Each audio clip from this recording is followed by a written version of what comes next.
সতর্কবার্তা ছাড়াই ভয়াবহ হামলা, ৬ মার্কিন সেনার কফিন পাঠালো আমেরিকায়। কুয়েতের সুরক্ষিত মার্কিন ঘাঁটিতে নিখুঁত ইরানি ক্ষেপণাস্ত্র আঘাতের মুহূর্তেই ছিনিয়ে নেওয়া হলো ৬ সেনার প্রাণ। মধ্যপ্রাচ্যের রণক্ষেত্রে যে সংঘাত এতদিন পরোক্ষ চাপ আর পাল্টাপাল্টি অভিযানের মধ্যে ছিল, সেখানে এবার সরাসরি রক্তক্ষয়ী মোড় এলো কুয়েতের সুয়াইবা বন্দরে। মার্কিন সেন্ট্রাল কমান্ড সেন্টকম সোমবার বিকেলে এক শোকাবহ বিবৃতিতে জানায়, সুয়াইবা বন্দরে অবস্থিত একটি অস্থায়ী মার্কিন অপারেশন সেন্টারে সরাসরি ইরানি ক্ষেপণাস্ত্র হামলায় অন্তত ৬ মার্কিন সেনা নিহত হয়েছেন। গত শনিবার ইরানের বিরুদ্ধে শুরু হওয়া মার্কিন সামরিক অভিযান অপারেশন এপিক ফিউরির পর এটি যুক্তরাষ্ট্রের পক্ষে প্রথম বড় ধরনের প্রাণহানির ঘটনা হিসেবে তুলে ধরা হয়েছে এবং এই এক আঘাতেই পুরো যুদ্ধের ঝুঁকি ও বাস্তবতা আরও কঠিন হয়ে সামনে এসেছে। ঘটনাটা শুরু হয় গত রোববার স্থানীয় সময় সকাল ৯টার ঠিক পর।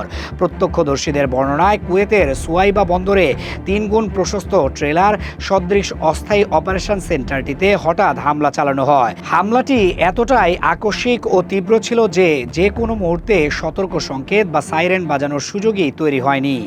ফলে ভেতরে থাকা সেনাদের নিরাপদ আশ্রয় বা বাংকারে যাওয়ার মতো সময়ও ছিল না। একটি ইরানি প্রজেক্টাইল নিখুঁতভাবে মার্কিন বিমান প্রতিরক্ষা ব্যবস্থা ভেদ করে সরাসরি ভবনটিতে আঘাত হানে বলে বলা হয়েছে। বিস্ফোরণের তীব্রতায় ভবনের দেয়ালগুলো বাইরের দিকে উড়ে যায়, ভেতরের অংশ মুহূর্তে লণ্ডভণ্ড হয়ে পড়ে এবং হামলার কয়েক ঘন্টা পরও ধ্বংসাবশেষে আগুন জ্বলতে দেখা গেছে। এই দৃশ্যটাই স্পষ্ট করে দেয়, সুরক্ষিত বলা হলেও যুদ্ধের তাপে ঘাঁটির নিরাপত্তা কতটা ভঙ্গুর হয়ে পড়তে পারে, বিশেষ করে যখন আঘাত আসে নিখুঁত লক্ষ্যভেদীভাবে। সেন্টকম প্রথমে ৩ জনের মৃত্যুর কথা জানালেও ধ্বংসস্তূপ আর আগুনের ভেতর থেকে উদ্ধার কাজ চালাতে গিয়ে বড় চ্যালেঞ্জের মুখে পড়ে।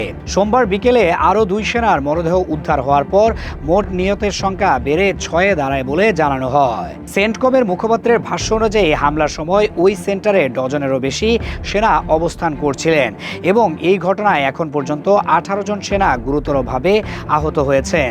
নিহতদের পরিচয় তখনও প্রকাশ করা হয়নি, কারণ তাদের পরিবারকে আনুষ্ঠানিকভাবে অবহিত করার প্রক্রিয়া চলছে বলে বলা হয়।